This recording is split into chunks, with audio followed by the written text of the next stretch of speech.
मेरा नाम है डॉक्टर तादांग राय। मैं 2025 बैच का एपीसीएस ऑफिसर हूं और इस वक्त मैं अनिनी का सर्कल ऑफिसर हूं। कुछ दिनों से कई न्यूज़ चैनल्स में ये दिखाया जा रहा है कि 20 मई 2026 के शाम को अनिनी में मेरे द्वारा एक किसान को अपनी जूम खेती में आग लगाते हुए पुलिस ने मेरे ऑर्डर पर को पिटाई किया। तो इस मामला में मैं आप सभी को बताना चाहता हूं कि मैंने एफआईआर लॉन्च किया है और एफआईआर रजिस्टर भी हो चुका है और मैंने सुना कि काउंटर एफआईआर भी रजिस्टर हो गया है। तो दोनों मामला में मैंने अपनी तरफ से पुलिस को बयान दे चुका है। तो आज इस मामला में मैं आप सभी को उस शाम के सच्चाई को मैं अपनी तरफ से आप सभी के सामने रखना चाहता हूं। तो मैं कुछ कहने से पहले मैं आप सभी को उस शाम का वीडियो का एक झलक दिखाना चाहता हूं।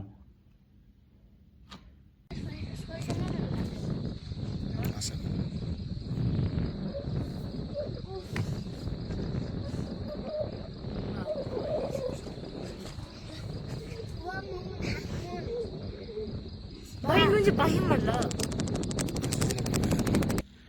क्योंकि मामला अभी पुलिस की जांच के दायरे में है, इसीलिए मैं अपना पक्ष रखने से पहले मैं आप सभी को बता दूं कि मेरा नाम जमो मीहू और चोतेलाल सैनी के अलावा मैं किसी और का नाम इस वीडियो में नहीं लूँगा।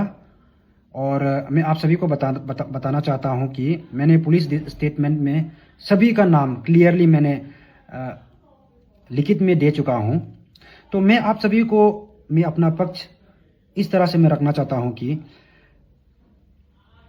20 तारीख के शाम 7 बज के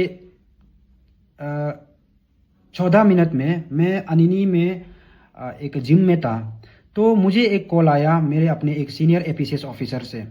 तो उन्होंने मुझे कहा कि टाउन में कहीं आग लगने का खबर आया है और आप टाउन मजिस्ट्रेट हैं और जाके चेक कीजिए और ज़रूरी कार्रवाई कीजिए। तो मैंने सर से पूछा कि सर आग किस दिशा में है और किस प्रकार का आग है, क्या कचरा जलने का आग है या किसी घर पे आग लगा है या कहीं जंगल में आग लगा है। तो सर ने मुझे कहा कि इसके बारे में क्लैरिटी नहीं है। तो वो दोबारा कंफर्म करके जिन्होंने उन्हें कॉल किया उनसे पूछ के मैं मुझे बताता हूँ बोल के सर ने कॉल काट लिया। तो 3 मिनट बाद 7:17 में सीनियर एपीसीएस ऑफिसर से मुझे फिर दोबारा कॉल बैक आया और सर ने मुझे बताया कि सीडीपीओ ऑफिस के सामने वहाँ पे आग लगा है। तो जाके मुझे बोला कि ज़रूरी कार्रवाई कीजिए। तो मैं तुरंत जिम से उस तरफ गया। तब मैं सीडीपीओ ऑफिस के आसपास जब पहुंचा तो देखा कि वो लाइन में घरों के पीछे से धुआं और आग का चिंगारी और पूरा लाल लाल रंग से आग का फ्लेम्स पूरा उठ रहा था। तो मैं उस तरफ गया तो एक लोकल के हेल्प से मैं घर के पीछे नीचे ऐसा स्लोप है, मैं उस तरफ उन्होंने मुझे रास्ता दिखाया और मैं नीचे गया। तो नीचे गया तो सबसे पहले मैं देखा कि वहाँ पे 2 नॉन ट्राइबल लोग वहाँ पे आग लगा रहा था। तो मैं उनको बताया कि मैं टाउन मजिस्ट्रेट हूँ और उनके आग लगाने की वजह से लोग घबराहट में हैं और आसपास के घरों में आग फैलने का भी लोगों को डर हो रहा है। तो इसीलिए मैंने उन दोनों को रिक्वेस्ट किया कि तुरंत आग बुझाए। तो उन्होंने सुन के तुरंत आग बुझाया।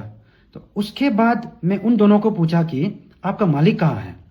तो उन्होंने बोला कि नाबा नीचे है। तो उनके कहने पर मैं नीचे तरफ गया। नीचे तरफ जाते हुए मैंने एक छोटा सा वीडियो भी बनाया। फिर उसके बाद मैं नीचे पहुंचा तो देखा कि वहाँ पे 2 लोग हैं। तो 2 लोगों को देखा तो मैं एक को तो पहचानता हूँ।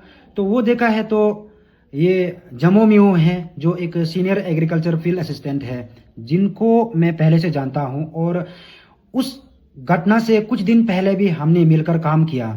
तो मैंने देख के पहचाने के बावजूद भी, और दूसरा नॉन ट्राइबल था, पहचाने के बावजूद भी मैंने जोर से मैंने अनाउंस किया कि मैं टाउन मजिस्ट्रेट हूं और अनिनी का सर्कल ऑफिसर भी हूं।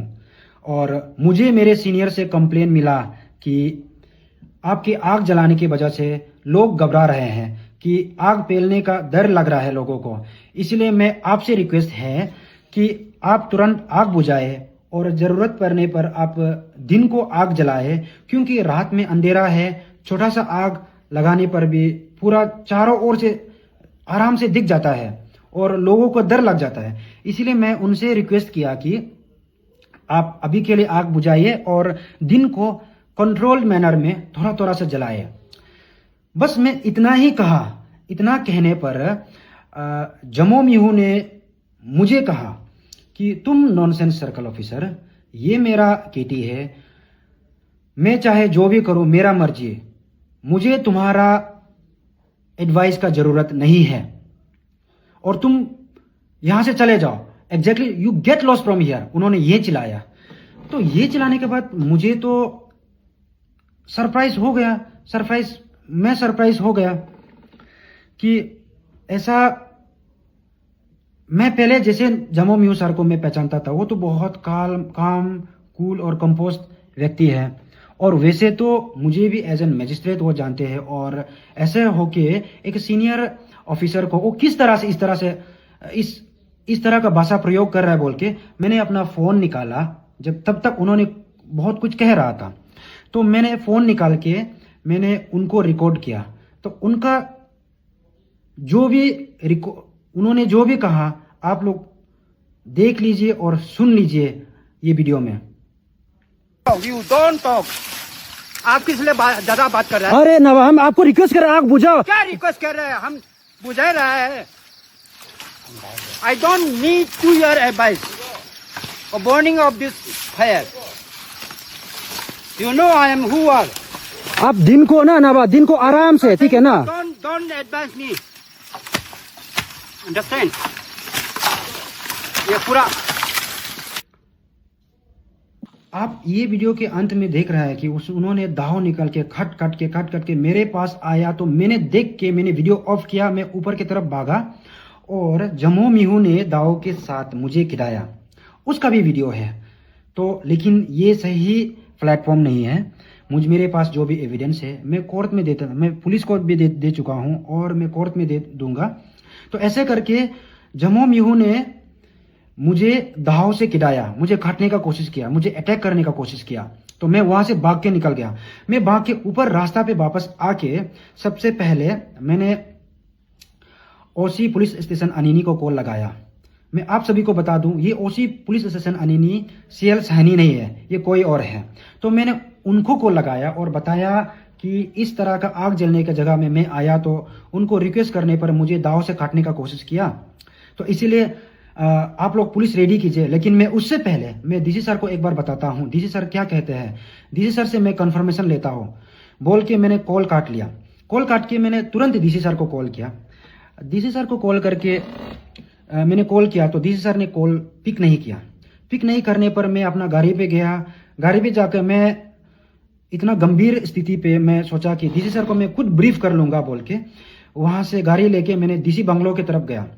मैं डीसी बंगलो पहुंचने ही वाला था, मुझे डीसी सर से कॉल बैक आया। कॉल बैक आने पर मैंने डीसी सर को ब्रीफ किया सिचुएशन के बारे में। तो डीसी सर ने मुझे कहा कि आप एफआईआर दीजिए, एफआईआर देके पुलिस को आप भेज दीजिए। लेकिन मुझे कहा कि आप एक कंप्लेनेंट और विक्टिम बन गया है, इसीलिए आप मजिस्ट्रेट के रूप में मत जाइए, आप किसी और दूसरा मजिस्ट्रेट को भेजिए बोल के सर ने एक सीनियर ऑफिसर का नाम लिया। तो इस तरह से सर ने मुझे इंस्ट्रक्ट किया कि पुलिस और एक मजिस्ट्रेट भेजे जहां पे दुर्घटना हुआ। तो ये सुनने के बाद मैंने डीसी बंगलो के सामने थाना है, मैं थाना पे गया। और मैं थाना पे जब पहुंचा तो पुलिस ओसी और उनकी टीम पूरा रेडी हो चुका था। तो मैंने बताया कि सर ने किसी और मजिस्ट्रेट को बोला। तो उन मजिस्ट्रेट को इंतजार करने के लिए मैंने पुलिस लोगों से कहा। और उस वक्त मैंने दूसरा मजिस्ट्रेट जो मेरा सीनियर ऑफिसर है, मैं उन्हें कॉल करके बताया कि सर आपको डीसी सर आपको कह रहा है कि आप पुलिस के साथ मजिस्ट्रेट के रूप पे जाए। तो ऐसे कह के वो सर और पुलिस टीम आया और वो सीनियर मजिस्ट्रेट ने मुझे कहा कि आप हमें रास्ता दिखाए। तो ऐसे कहने पर मजिस्ट्रेट और पुलिस और दूसरा सीनियर मजिस्ट्रेट उन्होंने घटना के स्थान पर गया और मैं उनके साथ साथ आया। जहां तक रोड है, रोड में पार्किंग करने के बाद नीचे जहां से आग का जलने का जगह है वो थोड़ा नीचे है, तो मैं आधा रास्ता तक जाके उस डायरेक्शन जहां पे ये जमो मिहू लोग था, मैं उस तरफ में इशारा करके वहाँ नीचे है बोल के मैं उनको मजिस्ट्रेट और पुलिस टीम को मैं दिखाया, दिशा दिखाने के बाद मैं वहां से अपना गाड़ी ऊपर आ गया था। तो इस तरह से मैं उनको वहां छोड़ के मैं अपने गाड़ी आ गया। उधर क्या हुआ क्या नहीं हुआ ये मेरे नॉलेज के बाहर है। तो इसके बाद शायद उन्होंने जमो मियो को उठा के थाना पे भी लेकर आया। तो कुछ देर बाद मैं खुद थाना गया ताकि मैं अपना एफआईआर रजिस्टर करवा सकूं। लेकिन जैसे मैं थाना पे पहुंचा वहां पे काफी लोग ऑलरेडी इकट्ठा हो चुका था। तो उनमें से कुछ लोग मुझे कहा कि तुम मजिस्ट्रेट, तुम एपीसीएस ऑफिसर बन गया तो तुम क्या खुद को भगवान सोचते है क्या? तुम एक इतना बुजुर्ग आदमी पे क्यों हाथ उठाया, पुलिस को क्यों पिटवाया? तो मुझे ये कहा। तो मैंने उस वक्त मैंने ये क्लियर कर दिया था कि आग के बारे में मुझे एक सीनियर ऑफिसर ने बताया, जिसकी वजह से मैं केटी पे गया। तो वहां पे आग को मैंने बुझाने का रिक्वेस्ट किया तो मुझे दाव से अटैक करने का कोशिश किया। तो इस पर मैंने डीसी सर को भी बताया और डीसी सर ने कंफर्म किया कि पुलिस टीम भेजा जाए और एफआईआर रजिस्टर किया जाए। तो ऐसे करके मैं बस एक कंप्लेनेंट हूं और केटी में जमो मियो को एक मजिस्ट्रेट और पुलिस का टीम गया है उनको उठाने के लिए। तो उसी दौरान जो हुआ मैं इसके बारे में मैं कुछ जानता नहीं। और इसीलिए अगर आप लोगों को लगता है कि पुलिस ने पिटाई किया या किसी ने जो भी कुछ भी किया है तो आप मजिस्ट्रेट से पूछिए और पुलिस ऑन ड्यूटी से पूछिए। मैंने किसी पुलिस ऑफिसर को मेरे तरफ से कोई ऑर्डर नहीं दिया, ना मैं लिखित में ऑर्डर दिया ना मैं बोली में ऑर्डर दिया। तो वहां पे एक मजिस्ट्रेट था और पुलिस ओसी और उनका टीम था। तो कुछ भी अगर आपको लगता है कि जरूरत से ज्यादा मारपीट हुआ या मारपीट हुआ है तो उनका कारण जानने के लिए आप पुलिस को पूछिए, या आपको लगता है पुलिस जरूरत से ज्यादा बल प्रयोग किया है तो आप पुलिस के खिलाफ कंप्लेन कीजिए, मेरे खिलाफ नहीं। मैंने उस वक्त भी अपना पक्ष रख के मैंने अपना क्लैरिफाई किया। तो ऐसे करके उसके बावजूद भी आज के दिन तक मेरे बारे में यही अफवाह फैलाया जा रहा है कि मैंने छोटे लाल को उधर ले गया और पुलिस से फिटवाया। तो मेरा सबसे बड़ा पहला क्वेश्चन है कि मेरा पहला बात यह है कि आप लोग मुझे यही कह रहे हैं बार बार कुछ लोग अपना पूरा इदू मिस्मी समाज को यही मतलब झूठा नैरेटिव्स बताया जा रहा है कि मैंने वहां जाके उनको डरा धमकाया और उनके नॉनसेंस कहने पर मैं अपना ईगो में आके पुलिस ले जाकर पिटवाया। मैं आपको दोबारा बताता हूं, मैंने उस शाम जो अब पुलिस ऑफिसर छोटेलाल सहनी के बारे में बात कर रहे हैं, छोटेलाल सहनी को मैंने उस शाम किसी भी प्रकार से मैंने संपर्क किया ही नहीं।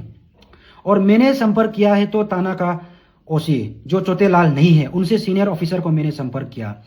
और छोटेलाल सहनी वो दुर्घटना के स्थान पर भी पहुंचा है तो उनको थाना का ओसी ले गया, मजिस्ट्रेट के साथ था। मेरे और छोटेलाल सहनी के बीच में कोई किसी प्रकार का ये जो कम्युनिकेशन नहीं था, कोई प्लानिंग नहीं था। इंक्वायरी के दौरान आप लोग भी पता चल जाएगा कि मेरा फोन से कॉल रिकॉर्ड आप लोग चेक करवा सकते हैं। मैंने छोटेलाल सहनी को किसी भी तरह से मैंने बरखाया नहीं या कोई इंस्ट्रक्शन दिया नहीं। छोटेलाल सहनी के अलावा जो भी वहां पे पुलिस टीम गया, मेरा कोई कैपेसिटी नहीं था, मैं मजिस्ट्रेट नहीं था, इसीलिए मेरे पास कोई ऑर्डर देने का मेरा पावर नहीं था। तो इसीलिए मैं फर्स्ट फेज में मैं आग बुझाने के मामला में गया तो उसमें एज ए टाउन मजिस्ट्रेट गया। लेकिन मुझे दाव दिखाने पर, मुझे हमला करने का कोशिश करने पर अलग टीम, पुलिस टीम और अलग मजिस्ट्रेट गया। उनके जरिए जो भी कार्रवाई हुआ मैं उसके लिए जिम्मेदार नहीं हूं। इसलिए मैं आप सभी से रिक्वेस्ट है, इस तरह का अफवाह पे आप विश्वास मत कीजिए। मैं मानता हूं कि जो भी हुआ है। मैं भी न्यूज चैनल के द्वारा मैंने भी देखा जो जो भी है, मारपीट का जो भी वीडियो है मैंने भी देखा, ऐसा कुछ है तो जरूर जांच करना चाहिए। और मैं भी पूरा सहयोग देने के लिए तैयार हूं और मैं पूरा सहयोग दे ही रहा हूं। मैंने सुना है कि ह्यूमन राइट कमीशन पे भी ये कंप्लेन गया है। मैं इस पर मैं भी खुश हूं कि ह्यूमन राइट वाला भी कंप्लेन को एक्सेप्ट किया है और मैं विश्वास करता हूं कि उन लोग निष्पक्ष तरीका से इस पे जांच जरूर करेगा। और मैं इस वीडियो के जरिए से आप इदू मिसमी समाज को, मैं आप सभी से रिक्वेस्ट है कि इस तरह का अफवाह कि तदांग राय और चोतेलाल सैनी ने दोनों ने अहंकार में आके पिटाई किया, इस पर विश्वास ना करे। और मेरे साथ और 2 और वीडियो है जो मैंने इस वीडियो में नहीं दिखाया। मैं मानता हूं कि ये सही प्लेटफॉर्म नहीं है। सही प्लेटफॉर्म पुलिस और मतलब इन्वेस्टिगेशन टीम और कोर्ट होगा, जहां पे मैं अपना पक्ष रख सकता हूं।